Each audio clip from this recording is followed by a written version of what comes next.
Paz seja convosco. Hoje é dia 27 de agosto de 2020 e hoje eu vou dar início ao testemunho atualizado. Muitas pessoas, a maioria das pessoas, elas chegam no meu canal por conta dos vídeos sobre o meu testemunho de adultério. Eu recebo inúmeros e-mails com o começo do e-mail dizendo: eu me vi na sua história é idêntica à minha. E as pessoas, às vezes, elas não são inscritas no canal, elas não me conhecem como alguns dos inscritos que acompanham sempre. E as pessoas, elas têm curiosidade de saber. Então eu vou tentar fazer vamos dizer assim, uma série, 4 vídeos, 3 vídeos, 2 vídeos sobre o testemunho. Eu vou dar início, vou dar uma pincelada desde a infância. Teve uma pessoa que ela falou assim: nossa, mas não tem necessidade, o testemunho é meu e eu acho que tem necessidade. Quem quiser assistir, assiste, quem não quiser, vai lá, passa pra frente, né? E vai ser assim. Amém? Eu sou a 8ª filha do meu pai. O meu pai, ele contraiu um casamento, ele teve 6 filhos com a esposa dele. E depois de alguns anos, ele ficou viúvo e ele contraiu um segundo matrimônio com a minha genitora. O meu pai, ele veio a falecer já no ano de 2017. Meu pai, ele tinha alguns problemas. Meu pai tinha, na verdade, não eram alguns problemas. Meu pai tinha problema com bebida alcoólica. Então, assim, quando nós éramos crianças, né, tinha eu e meu irmão, porque os meus outros irmãos, por parte do meu pai, já eram todos adultos, casaram e foram viver suas vidas. Então, morava na casa, né, morávamos na casa nós 4, meus pais, o meu irmão, que é 1 ano mais velho do que eu, e eu. E quando meu pai ele saía de casa, a gente sabia que ele ia voltar tarde da noite e que ele ia fazer uso de bebida alcoólica. E quando ele voltava para casa, sempre era motivo para briga, né? Se a gente estivesse dormindo, a minha mãe apanhava porque nós estávamos todos dormindo, não tinha esperado ele. Se nós estivéssemos acordado, ela apanhava porque não era hora de todo mundo estar acordado, que gastava a luz dele, que por que estavam acordados. Se a comida estivesse fria, ela apanhava porque ela sabia que ele ia chegar e porque a comida não estava quente. Se a comida estivesse quente, ela apanhava porque com certeza que tinha vindo um outro homem na casa, porque ele não estava em casa e porque a comida estava quente. Então tudo era motivo para brigar. Ele sempre chegava da rua quando ele bebia, ele tinha que achar algum motivo para briga. E nessa época, eu lembro quando eu tinha uns 5, 6 anos, o meu irmão 7, 8 anos, quando acontecia isso, o meu pai ele era muito violento, ele batia e só parava quando machucasse. Então eu e meu irmão, a gente saía de madrugada correndo nos vizinhos pedindo socorro, pedindo pelo amor de Deus que alguém ajudasse. E meu pai ele era militar aposentado, então ele sempre falava que se a gente denunciasse, se a gente chamasse a polícia, não ia acontecer nada com ele, porque ele era policial e quando ele saísse de lá, ele ia fazer pior, ele ia matar, ele ia bater, e a gente tinha muito medo que realmente isso acontecesse, porque meu pai ele era muito conhecido na cidade. Até hoje nós moramos numa cidade pequena e até hoje as pessoas lembram do meu pai. Mas assim, quando meu pai não bebia, não existia pessoa melhor do que ele. Ele era uma pessoa que ajudava muito, ele gostava muito de ajudar as pessoas. O meu pai, ele pegava pão e distribuía para morador de rua. As pessoas gostavam muito dele. O único problema que ele tinha era quando ele bebia, que ele não era ele se transformava. Mas fora isso, graças a Deus, assim, sempre foi uma pessoa muito batalhadora, sempre foi uma pessoa trabalhadora, uma pessoa muito honesta, onde as pessoas que conheceram ele até hoje lembram com muito respeito. E o único problema mesmo que acontecia era quando meu pai ele fazia uso de bebida alcoólica, que ele se transformava e não parecia que era aquela pessoa tão carinhosa, tão amorosa, tão respeitada. A minha infância inteira foi vendo brigas, foi vendo bebida, foi vendo xingamentos, violência. E quando eu cheguei numa certa idade, tudo que eu queria era sair daquela casa. Eu não queria mais ficar morando lá. Tiveram algumas vezes que as minhas crises de nervo eram tão grandes que eu chegava a desmaiar. E quando eu tinha, estava no ginásio já há 12 para 13 anos, hoje eu acho precoce, talvez por hoje eu ter uma filha, mas naquele tempo a minha geração, ela era uma geração mais cabeça, era uma geração mais. Não é que nem os adolescentes de hoje. A gente já pensava em sair, trabalhar, de fazer algo que a gente pudesse ser independente. Graças a Deus, eu nunca passei por privação de nada. Meu pai, ele sempre nos deu tudo que nós precisávamos, né? Ele tinha um salário bom, ele tinha se aposentado pela polícia, então ele tinha um salário bom. Mas eu não conseguia almejar viver naquela casa pela violência, pela tanta coisa que via. E teve um tempo em que eu conheci uma pessoa e a minha família fazia muito gosto desse relacionamento com essa pessoa. Eu tinha de 12 para 13 anos. E só que não era a pessoa assim, eu não tinha sentimento pra querer, aí até por ser tão nova e todo mundo fazendo uma pressão, tipo, não, tem que ser essa pessoa porque todo mundo conhece, que todo mundo gosta dele. E eu lembro que teve uma vez que essa pessoa, ela pegou e me levou até uma casa que estavam construindo e falou que ia ser a nossa casa. Poxa, 12 para 13 anos, uma criança.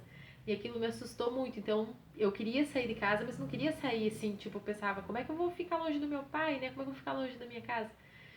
E foi onde eu terminei esse namoro, assim, e não queria. E ao mesmo tempo eu queria sair, trabalhar, eu queria ser independente. Eu falava com as minhas amigas, ai, vamos trabalhar e vamos morar todo mundo junto. Acho que todo mundo, né? Todo adolescente já passou por essa fase. E quando eu fiz de 13 para 14 anos, eu conheci uma outra pessoa a qual eu comecei a namorar escondido. Porque o meu pai ele era muito brabo e tinha que marcar dia pra falar com meu pai, pro meu pai levantar a ficha da pessoa pra ver se eu podia namorar ou não. E aconteceu que eu comecei a namorar escondido e chegou um tempo que antes que o meu pai fosse descobrir, que muita gente na cidade já sabia que eu tava namorando, já tava namorando há 6 meses. E antes que alguém fosse falar pro meu pai, nós decidimos, né, que a gente precisava sentar e conversar com meu pai. Então, eu e essa pessoa, a gente chegou e conversou com meu pai. O meu pai falou que ia pensar, né? Mas nós já estávamos namorando.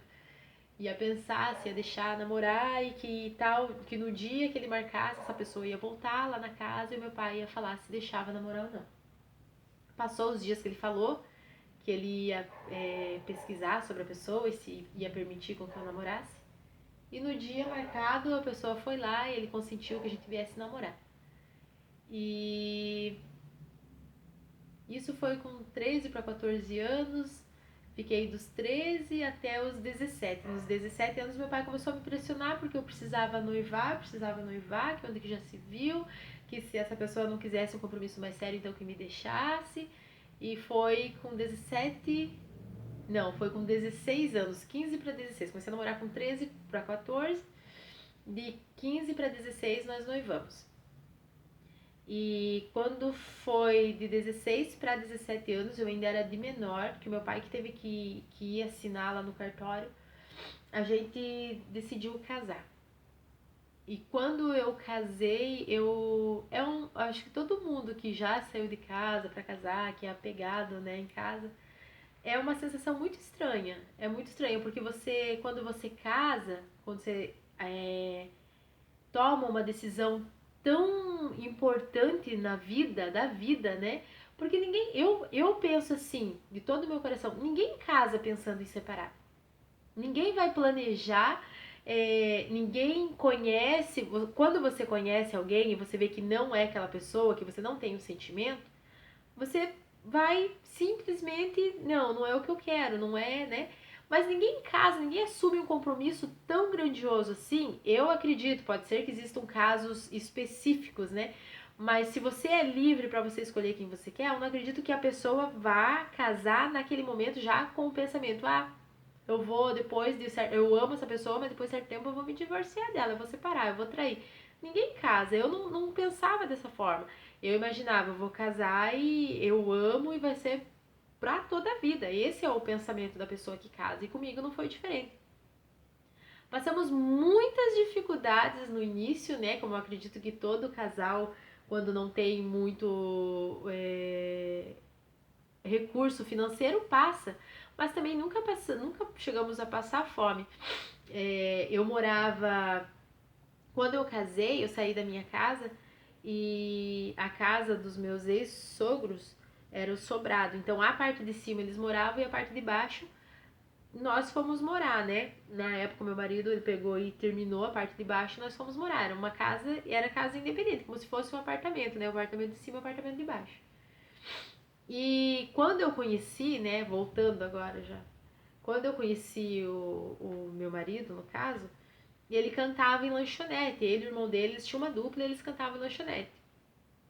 E assim, uma coisa que às vezes, quando eu era casada, muitas pessoas perguntavam, mas você não tem ciúmes? Você não tem ciúmes? Eu nunca senti ciúmes, porque eu nunca fui, eu me converti depois que eu já tinha Isabel, mas eu nunca antes eu fui em bailão, nunca participei desses lugares, nunca fui.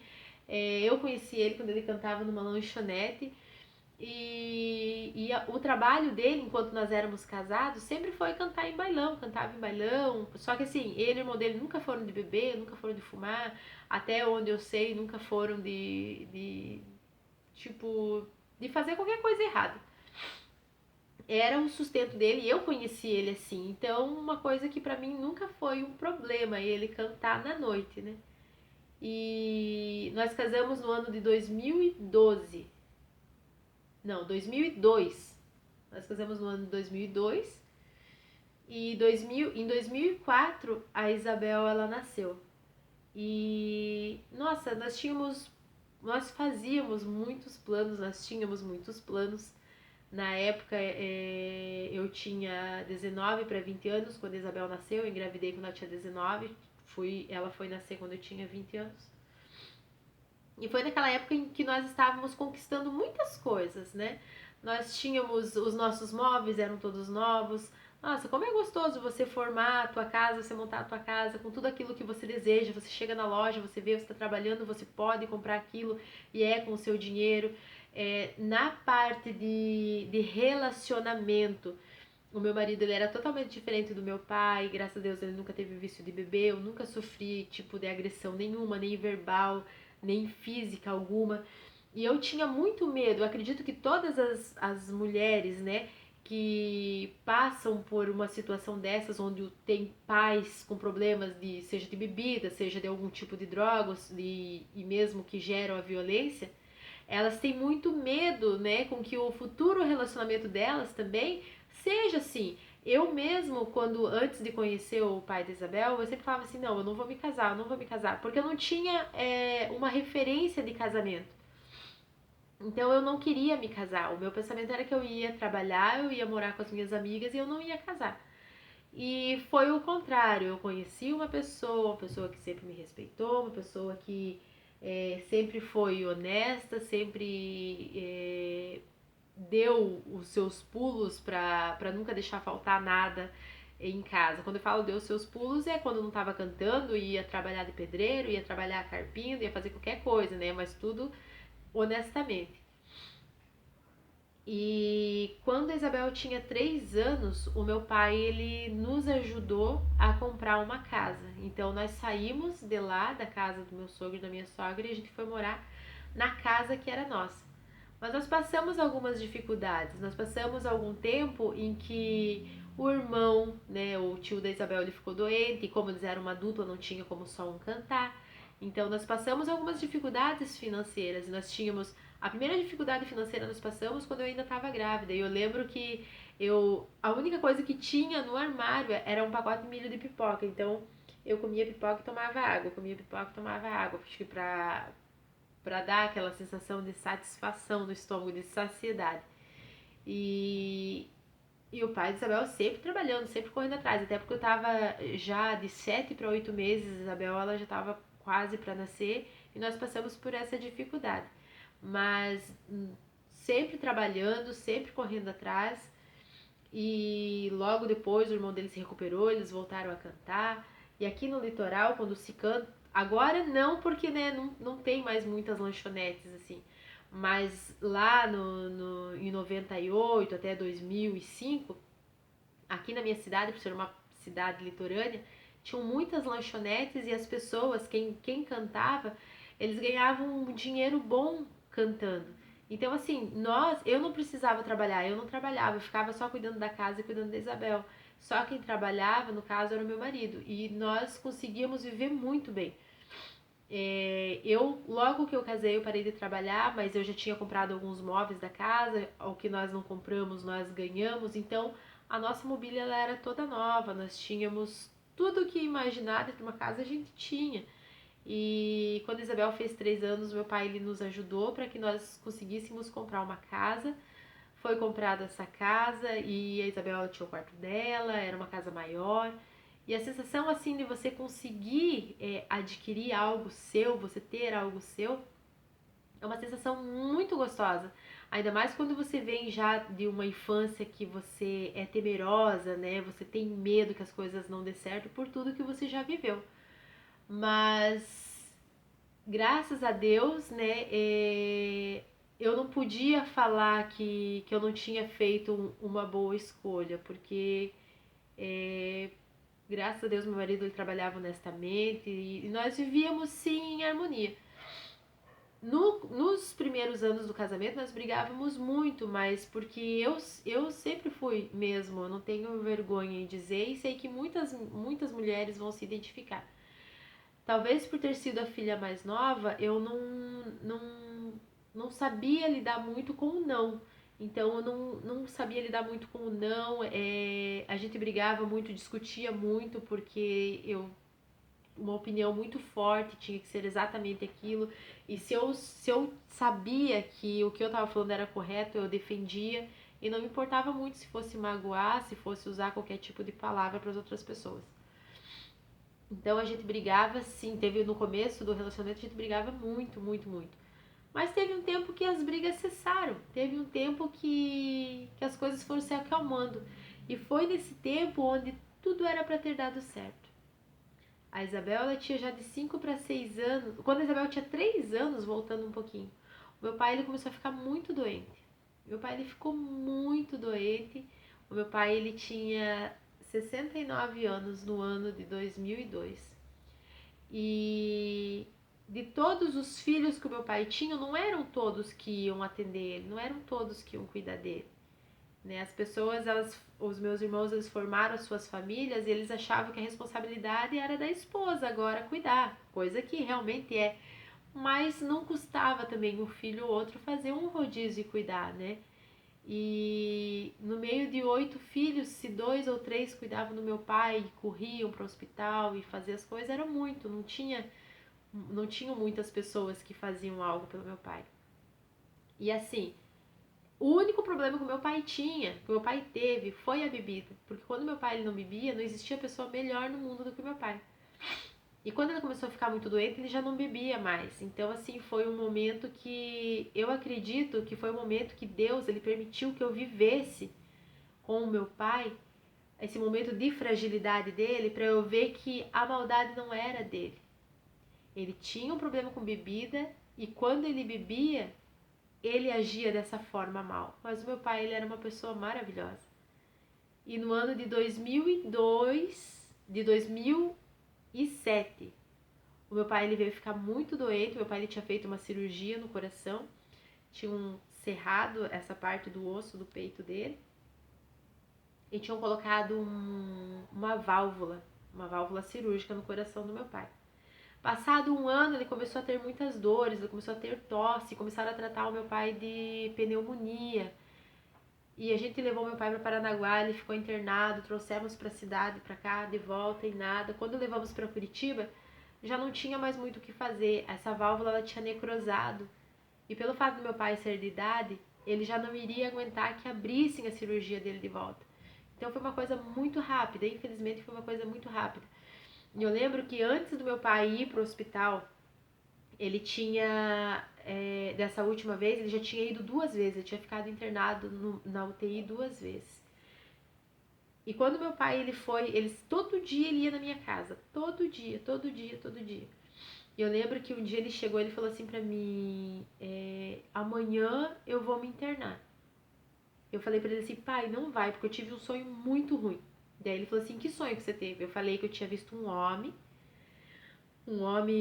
grisalho, loiro, não lembro, né, direito, todo de terno preto, e ele falou assim pra mim, eu vim buscar o teu pai. E eu falei assim, mas você veio buscar o meu pai pra quê? Ele disse, eu vim buscar o teu pai, agora ele vai comigo, porque eu já vim 2 vezes buscar ele, e dessa vez ele vai comigo. E eu lembro que eu relatei esse sonho pro meu pai, e meu pai falou assim, seja o que Deus quiser. E ele pegou e se internou, e eu lembro que eu fui, nessa época eu não estava trabalhando, nós estávamos passando por uma dificuldade financeira muito grande. E num desespero eu fui até uma clínica médica que eu tinha trabalhado e fui falar com o meu ex-patrão. Fui com a cara e com a coragem perguntar se por acaso ele conseguia me arrumar um dinheiro para que eu conseguisse ir para Curitiba para ver meu pai. E na hora, ele não pensou 2 vezes, ele colocou a mão no bolso, ele falou assim, tá aqui, ó, pega pra você ir com teu marido, vão vocês dois e comam alguma coisa lá e vão.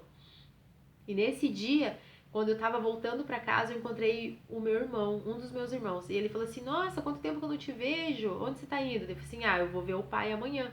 Daí ele falou assim, então entra aqui que eu vou te dar uma carona. Nessa carona ele falou que ele ia também, que daí o dinheiro da gasolina eu ia ajudar ele no pedágio, na gasolina e a gente ia. E no outro dia a gente foi ver meu pai. E quando a gente chegou lá, assim, eu já comecei a chorar, porque eu nunca tinha visto meu pai tão abatido, tão velhinho do jeito que eu vi naquele dia. E, e foi assim, eu lembro que foi dia 19 de setembro de 2007. Eu fui a última pessoa que vi meu pai. E depois daquele, eu entrei no hospital, eu vi ele, eu falei com ele, eu fiquei com ele o dia inteiro. Ele não comia mais nada, ele falou que ele tinha vontade de comer um bolo de coco. Eu lembro que eu andei a cidade inteira, rodei a tarde inteira atrás desse bolo, consegui que meu pai comesse esse bolo. E logo de madrugada ligaram avisando que meu pai tinha falecido. Com todos os defeitos que meu pai tinha, ele era o pilar da nossa família. Mesmo sendo ruim, sendo rígido, sendo severo, o meu pai ele era o pilar da minha família. Depois que meu pai faleceu, nunca mais nada foi como antes. Ninguém fala com ninguém. Ninguém nem reconhece mais ninguém. Quando meu pai era vivo, a gente ainda se reunia, a gente se conversava, um falava com o outro, encontrava na rua. Hoje eu tenho contato com 2 irmãos meus, 3 irmãos meus. Os 3 irmãos homens.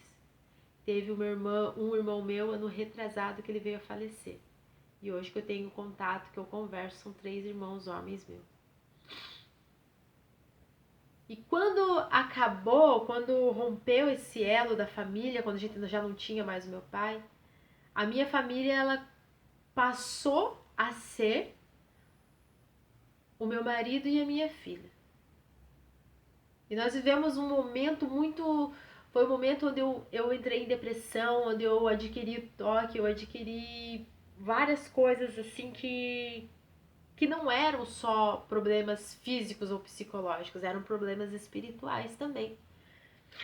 Eu lembro que eu tinha um altar dentro de casa e lá eu tinha várias imagens, eu tinha terço, eu tinha tudo que vocês puderem imaginar, vela, e eu fazia de tudo. Mas quando meu pai ele veio a falecer, eu falei assim, eu não acredito em mais nada disso. Eu não acredito, porque eu pedi, eu acendi vela, eu fiquei aqui rezando e nada aconteceu, então eu não acredito mais. E eu peguei tudo aquele altar que eu tinha, eu coloquei numa sacola e deixei lá dentro de casa. Mas eu já não tinha mais aquele compromisso com aquilo que eu tinha antes. E eu comecei, eu ia durante o dia 7 a 8 vezes no cemitério, porque eu tinha medo que eu tivesse enterrado meu pai vivo. E eu comecei a ficar muito ruim, eu comecei a fazer uso de Rivotril, porque quando eu acordava eu tinha vontade de morrer, nada estava bom, nada me satisfazia, eu tinha vontade só de chorar, chorar, chorar. E foi quando eu comecei a adquirir toque. Se eu batesse a minha mão direita no lugar, eu tinha que voltar e bater propositalmente a minha mão esquerda. Se eu coçasse a minha orelha direita, eu tinha que voltar e fazer alguma coisa sem que as pessoas pudessem perceber e coçar a esquerda. Eu tinha que fazer movimentos repetitivos sem que as pessoas pudessem perceber. E chegou um momento que eu não queria mais fazer aquilo, mas eu já estava escrava daquele meu vício, daquele meu comportamento. E nesse meio tempo, meu irmão ele veio a ser preso. O meu irmão, que era filho do meu pai e da minha mãe, ele veio a ser preso. E como depois de tantos anos, né, de casado, as pessoas elas se deslumbram, o meu irmão ele ficou esquecido. E eu morria de medo que alguém fizesse alguma coisa com o meu irmão. Então, eu era a única pessoa que ia visitar o meu irmão. Ninguém ia visitar ele. Eu ia toda quarta-feira visitar o meu irmão. Eu lembro que eu comprava fumo e comprava caderno baratinho para ele fazer cigarro dentro da cadeia, porque eu também não tinha dinheiro para levar as coisas que eles queriam, porque eles faziam uma lista, né? Eu não sei se alguém de vocês já passou por uma situação dessa, ter que visitar alguém no presídio. E toda quarta-feira eu saía da minha casa, deixava a Isabel e eu ia visitar o meu irmão, porque eu tinha muito medo de abandonar ele e que matassem ele lá dentro. E quando ele saiu da cadeia, ele foi para uma chácara de recuperação de um pastor. E eu não sabia que ele tinha saído nesse dia, né? E tinha ido para essa chácara.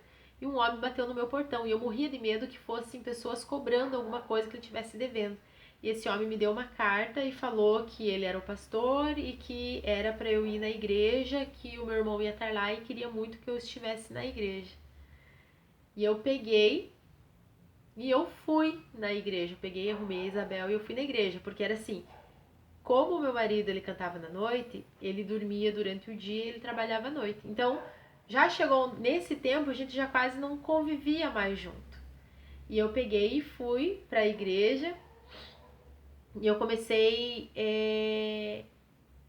a aprender. Eu tinha muita curiosidade para saber o que tinha acontecido com meu pai. Eu tinha muita curiosidade. Então, eu estudei Allan Kardec, eu estudei várias coisas. Eu fui em mesa branca, eu queria uma resposta onde estava o meu pai. E eles me prometiam que eles iam me dar essa resposta.